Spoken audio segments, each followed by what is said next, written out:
আসসালামু আলাইকুম এভরিওয়ান। তোমরা জানো ঢাকা সেন্ট্রাল ইউনিভার্সিটি বা তোমরা যেটাকে সাত কলেজ নামে চিনো, ওই সাত কলেজের ভর্তি সার্কুলার কিন্তু আসলে প্রকাশিত হয়ে গেছে। তো আজকে ওই সার্কুলারটা নিয়ে আমি বিশ্লেষণ করব। তোমাদের যে জায়গায় কনফিউশন আছে, ওই কনফিউশনটা ক্লিয়ার করব ইনশাল্লাহ। তো শুরু থেকে শেষ পর্যন্ত ভিডিওটা দেখতে থাকো। তো শুরুতে আমরা সার্কুলারটা দেখব, তারপরে আরেকটা জিনিস আমরা দেখব যেটা আমি কালেক্ট করছি। এই জিনিসটা দেখলে তোমরা আসলে সব কনফিউশন তোমরা ক্লিয়ার হয়ে যাবে। তো আগে আমি সার্কুলারটা একটু আসি।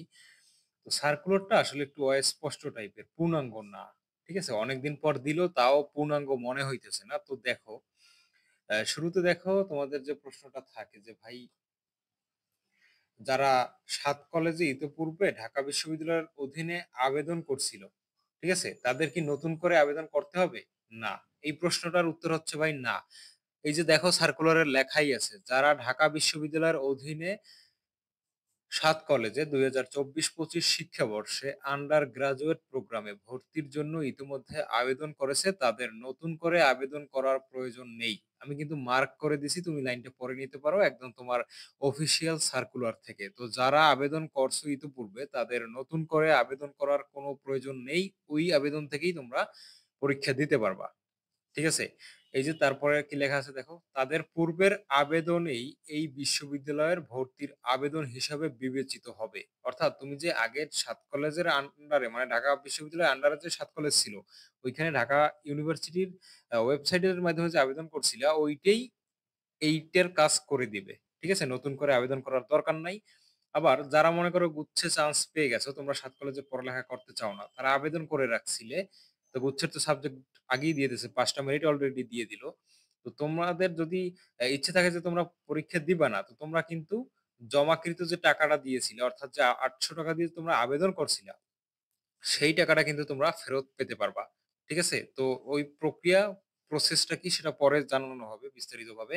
তো দেখো এখানে কিন্তু লেখাই আছে, যারা আবেদন প্রত্যাহার করবে, মানে যারা আবেদন করছিল কিন্তু এখন আর চায় না আবেদনটা তার থাকুক, তার অন্য কোথাও চান্স হয়ে গেছে, সে আর চায় না পরীক্ষা দিতে, তো সে কিন্তু প্রত্যাহার করতে পারবে এবং সে যে টাকা দিয়ে আবেদন করছিল সেই পুরো টাকাটা কিন্তু সে ব্যাক পাবে। ঠিক আছে? ফেরত পাবে।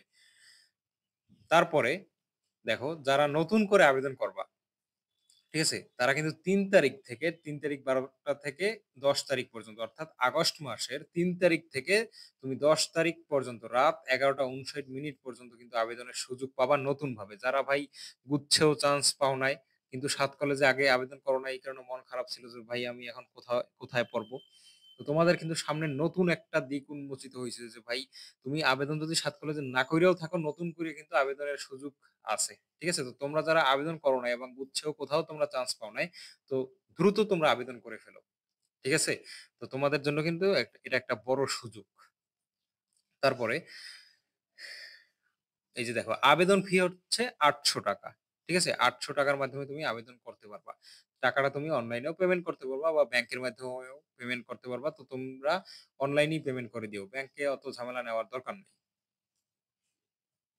তারপরে এখানে ৩ টে ইউনিটে পরীক্ষা হবে। কলা, সামাজিক বিজ্ঞান ইউনিট, তারপরে বিজ্ঞান ইউনিট, তারপরে কি ব্যবসায় শিক্ষা ইউনিট। ঠিক আছে? ৩ টে ইউনিট। তারপরে দেখো, কলা ও সামাজিক বিজ্ঞান এই ইউনিটে যারা আছে, অর্থাৎ বি ইউনিট বা যেটা আর্টস এর ইউনিট বা মানবিকে যারা আছে, তাদের পরীক্ষা হবে ২২ তারিখ। ঠিক আছে? ২২ তারিখ, ২২ আগস্ট, দিনটা হচ্ছে শুক্রবার। বিকেল ৩টে থেকে ৪টা পর্যন্ত পরীক্ষা অনুষ্ঠিত হবে, অর্থাৎ ১ ঘন্টার পরীক্ষা। তারপরে তোমরা যারা বিজ্ঞান বিভাগে আছো, অর্থাৎ সায়েন্সের ইউনিট যারা আছো, তাদের পরীক্ষা হবে ২৩ তারিখ, শনিবার, ১১টা থেকে ১২টা পর্যন্ত। ঠিক আছে? বেলা ১১টা থেকে ১২টা পর্যন্ত। তারপরে ব্যবসায় শিক্ষা, ঠিক আছে? যারা ব্যবসায় শিক্ষা ইউনিটে আছো, তোমাদের পরীক্ষা হবে ওই ২৩ তারিখেই, বিকাল ৩টে থেকে ৪টা পর্যন্ত, ১ ঘন্টা। তারপরে বিস্তারিত যে তথ্যগুলো আছে, তোমার আসন বিন্যাস, কোন হলে তোমার সিট পড়ছে, ইত্যাদি, ইত্যাদি সবকিছু এই যে এই ওয়েবসাইটের মাধ্যমে তোমরা জানতে পারবা। কি ওয়েবসাইটের নাম কি? collegeadmission.eis.du.ac.bd। এই ওয়েবসাইটটা তুমি যদি গুগলে সার্চ করো, তুমি ওয়েবসাইটে পেয়ে যাবা। সেখান থেকে তোমার আসন বিন্যাস এবং তোমার কোন হলে পরীক্ষা পড়ছে, কোন কেন্দ্রে তোমার পরীক্ষা অনুষ্ঠিত হবে, সেই বিষয়টা তোমরা জানতে পারবা। ঠিক আছে? তো এই ছিল সার্কুলার। এবার আমি আরেকটা তথ্য সংগ্রহ করছি তোমাদের জন্য। তোমাদের বেশ কিছু বিষয়ে কনফিউশন আছে। তো এইটা আমি ঢাকা সেন্ট্রাল ইউনিভার্সিটির একটা অফিসিয়াল একটা পেজ বলা যায়। স্টুডেন্টরা পরিচালনা করতেছে ডিসিইউ ইনসাইডার্স নামে। তো ওদের থেকে সংগ্রহ করা। তো দেখো এখানে কি বলা আছে? ঢাকা কেন্দ্রীয় বিশ্ববিদ্যালয়ের ভর্তি পরীক্ষার মান বন্টন ২০২৫ এর সর্বশেষ আপডেটকৃত গুরুত্বপূর্ণ তথ্যগুলো তোমরা একটু এখান থেকে দেখো। আনুষ্ঠানিকভাবে আসলে পরীক্ষার মান বন্টনটা প্রকাশিত হয় নাই। তবে পূর্ব ধারণা অনুযায়ী কিছু কথা এখানে বলা হয়েছে। যে দেখো এবছর নেগেটিভ মার্কিং কিন্তু যুক্ত হচ্ছে। ঠিক আছে? এবছর নেগেটিভ মার্কিং যুক্ত হবে। অর্থাৎ তুমি যদি ভুল অ্যান্সার করো সেক্ষেত্রে তোমার 0.25 করে মার্ক কাটা যেতে পারে। তারপরে সেকেন্ড টাইম প্রার্থীরা কিন্তু এবছর অংশগ্রহণ করতে পারবেন। অর্থাৎ যারা সেকেন্ড টাইমার আছো, গত বছরে যারা চান্স পাও নাই, তারা যারা সেকেন্ড টাইমার দিয়েছো অর্থাৎ যাদের এইচএসসি মনে করো 23, তোমরা তো মনে হয় 24 এইচএসসি। আর যারা 23 আছো এইচএসসি তারাও কিন্তু পরীক্ষা দিতে পারবা। ঠিক আছে? তারপরে সিট সংখ্যা কিন্তু উল্লেখযোগ্য হারে কমছে। এটা কিন্তু একটা বড় একটা দুঃসংবাদ। ঠিক আছে? এটা কিন্তু একটা বড় প্রভাব তোমাদের উপর পড়বে। একে তো সিট সংখ্যা কমাইছে, তার উপর আবার সেকেন্ড টাইম এলাও করছে। তাইলে ফার্স্ট টাইমারদের কিন্তু চান্স পাওয়া কিন্তু আরো একটু টাফ হয়ে যায়। তো প্রিপারেশনটা ওইভাবে গুছিয়ে নিতে হবে। খুব ভালোভাবে প্রিপারেশন নিয়ে যাবা। তারপরে এই যে দেখো নেগেটিভ মার্কিং যেহেতু এড করছে 0.25 করে কাটা যাবে। ঠিক আছে? আরো একটা দুঃসংবাদ দেখো তুমি। আ খুব ভয়ংকর একটা কথা যে সেকেন্ড টাইমারদের ২ মার্ক করে কাটা যাবে।